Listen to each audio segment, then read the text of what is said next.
You're staring at a screen. A woman smiles. Fireworks bloom. A piano echoes. It all feels real until you realize none of it ever happened. No camera, no actor, no moment. Just lines of code shaping something your heart believed. You've been moved by a ghost crafted by a machine that's never felt anything at all. This is the age of synthetic truth, where images aren't recorded, they're summoned. A single sentence can conjure a memory you never lived. So I ask you, can you still tell what's real? Or has reality dissolved into a perfect illusion? This isn't a test of logic, it's a test of trust. And once you lose that, what's left? Imagine sitting in front of your screen. A soft breeze drifts through a field of sunflowers. A woman stares quietly at a bonfire. Fireworks explode across the night sky. A man plays piano with solemn grace. All these scenes feel grounded, honest, undeniably real. Now, you're told, only half of what you saw was filmed in the real world. The other half, generated by a machine. A prompt. A few lines of text. You hesitate. Was it the beach clip that was fake? Or the drone shot over the mountains? The woman in the car looked authentic. Her eyes blinked. The sunlight danced on her skin. But the answer startles you. Most of it, maybe all of it, was AI. Not filmed, not directed, not acted. Just synthesized. Dreamed up by something that has never dreamed. This is no longer a game of spot the fake. It's a warning flare. A disruption in your most fundamental instinct. To trust your eyes. Your visual system, refined over millions of years, can now be tricked by a software update. What does it mean to live in a world where your eyes are no longer witnesses, but liabilities? You feel your confidence erode. How can you believe what you see if AI can manufacture authenticity?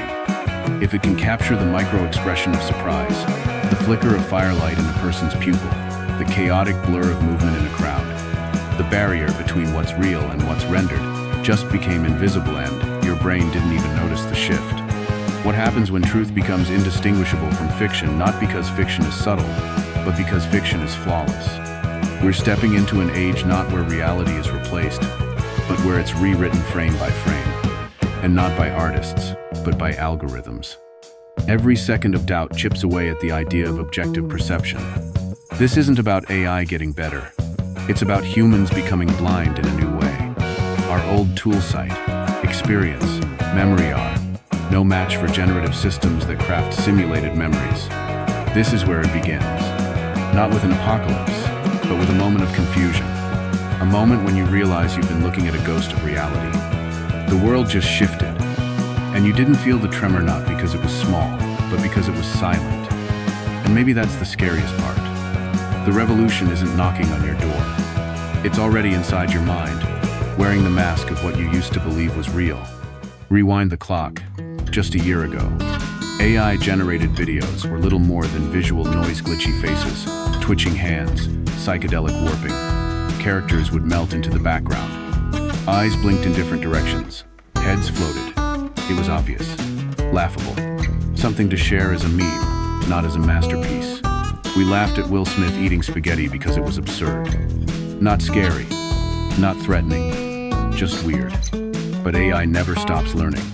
While we were giggling, it was evolving. While we were scrolling, it was training. Quietly, obsessively, relentlessly improving frame by frame. Then came the early breakthroughs. Luma Labs released videos with smoother motion, clearer subjects, and believable transitions. People began walking. Skies moved. Firelight flickered. These weren't just blobs of pixels, they were impressions of reality. A new visual language was forming. The difference was staggering. Previously, AI could barely manage a panning shot. Now, it could simulate camera angles, depth of field, emotional cues. It wasn't just creating images, it was recreating the grammar of cinema. A grammar it had never been taught by a human. It learned it on its own, pattern by pattern, line by line, until it started speaking fluent film. This was no longer image generation. This was image conjuring. You could feed it a sentence, a woman running through a burning city, and it would breathe life into it. You could add a style, anime, handheld, early morning light, and it would obey. For the first time in human history, Imagination had a direct pipeline to moving images. No middlemen, no equipment, no waiting. That power. It feels like standing before a wave the size of the sky. A tsunami doesn't scream. It doesn't arrive in fanfare. It just grows silently until it swallows coast. That's what AI video is. Not an attack, a transformation. Not a machine breaking into Hollywood, but Hollywood collapsing inward under the pressure of something faster, cheaper, and infinitely scalable. It's tempting to see this as progressive. In many ways, it is. Creativity is no longer bound by access or privilege. A child with a thought can now build a visual epic. A teacher can animate an abstract idea. A musician can generate a surreal dreamscape. Art becomes democratic, but with that democracy comes chaos. Who decides what's authentic when everything is possible? The tsunami has already hit. You might still be standing, but look around. The shoreline has changed. The ground beneath the creative industries is wet and shifting. This isn't the future approaching, it's the past being washed away. For over a century, cinema was a team sport. A single scene might require dozens of people. Directors, cinematographers, actors, costume designers, lighting technicians, editors, VFX artists, runners, producers. The idea of making a film alone was laughable. It was impossible. Film belonged to those who had access to money, to crew, to equipment, to the system. And then, that system cracked. Today, one person with a laptop can generate a short film. No lights, no camera, no script, just a prompt and a bit of patience. What once required a studio lot can now happen in a bedroom. Welcome to the age of the lonely director, a solitary figure with infinite creative power, backed by an artificial crew that never sleeps, never complains, and never asks for royalties. Let's talk about tools. Luma Labs' Dream Machine was one of the first signs. It allowed users to create clips where characters moved naturally, where transitions flowed like real cinematography. You could feed it a single image, or even two, and it would imagine everything in between. A character walking from one emotion to another, a scene dissolving into memory. It didn't just create, it bridged. Luma felt like magic. But magic always comes with limits. Try asking it to generate someone eating noodles, or a gymnast flipping through the air and things go strange. Fingers blur, faces twist, reality fractures.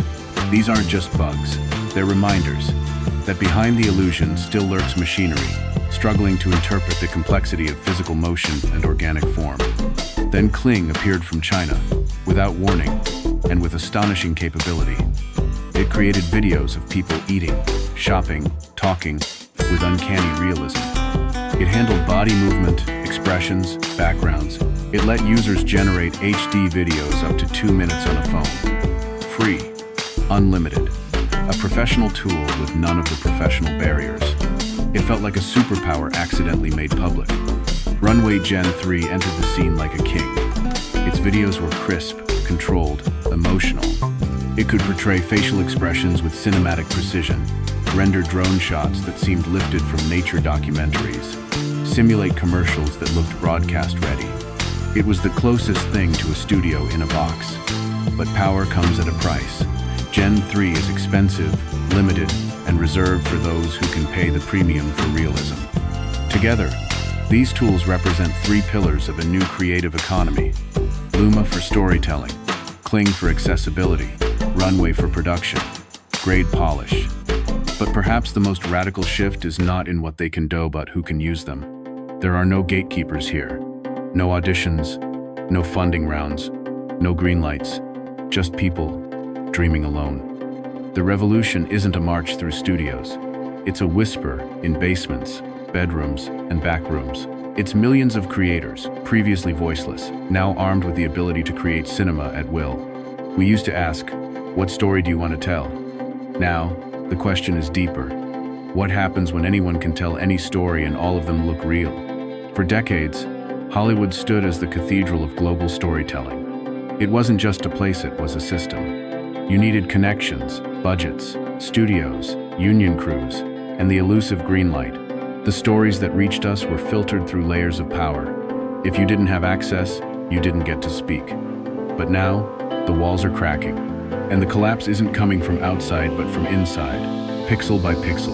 What once took 100 people and millions of dollars can now be mimicked by one person with a prompt. A teenager in Jakarta, a mother in Nairobi, a student in Warsaw. Geography, budget, language, and none of it matters anymore.